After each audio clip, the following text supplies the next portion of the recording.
You know, Frank Figliuzzi, just listening to Jonathan Lemire, what's stunning is that it's all out in the open this time. He just reported that Mitch McConnell wants a justice confirmed before the election to rule on the election.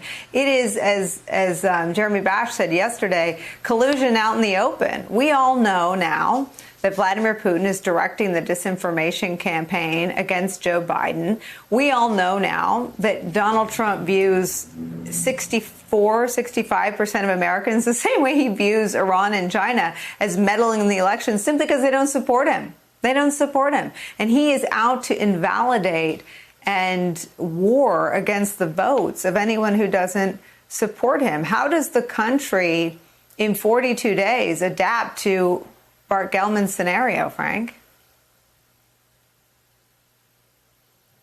Yeah, we are in for a roller coaster ride of scary proportions between November 3rd and inauguration. And we can see the battle plans. As you said, there's nothing secret, not only about the president's strategy that he's clearly articulated, along with his cronies, the DNI, the Secretary of State, the Attorney General, the head of DHS, but also, and not to forget the Postmaster General, but there's nothing hidden really about his collusion with Russia and Vladimir Putin.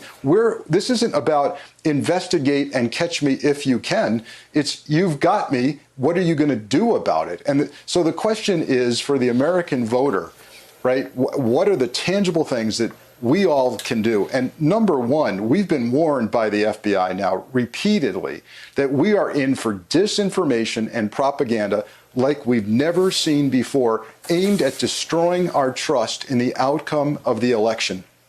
They're at work right now doing it on social media. So do your best to deal only with trusted sources. Spend time away from social media. Prepare for the inevitable lengthy count of both in-person and mail-in ballots, and just understand that when you hear people say, we should know this November 3rd, that night, we should know it the next day, we should know what happened within a couple of days, understand that that's coming straight from the Kremlin, amplified through the Oval Office, and spread like a virus through social media, and just discount that, hunker down, and get ready. Frank, we got to go deeper here. Let me read that FBI warning that you just referenced, and we'll talk about it some more. This is from the FBI warning about the disinformation that you just referenced. Americans should look to state election officials for trusted results in November, the FBI said Tuesday, as bad actors may try to sow chaos while votes are still being counted. One potential scenario the agency warned of is hackers defacing websites to indicate false election results, causing chaos and confusion while affecting vote tallying systems. Frank, that's terrifying.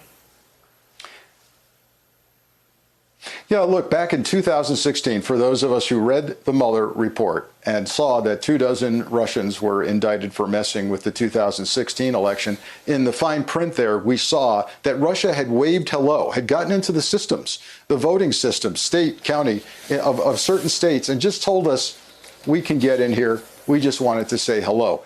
They didn't do it, as far as we could tell, but they certainly have the capability to do it, and there's reason to believe that they're scanning and looking for vulnerabilities now, not actually pulling the trigger. But if they decided to pull the trigger, or for that matter, if North Korea, Iran, or China decided to break in and compromise the results of voting, or simply the transmission of results, or as you just read, simply put out enough propaganda to make us think, hey, we've got an outcome already. Maybe it's done.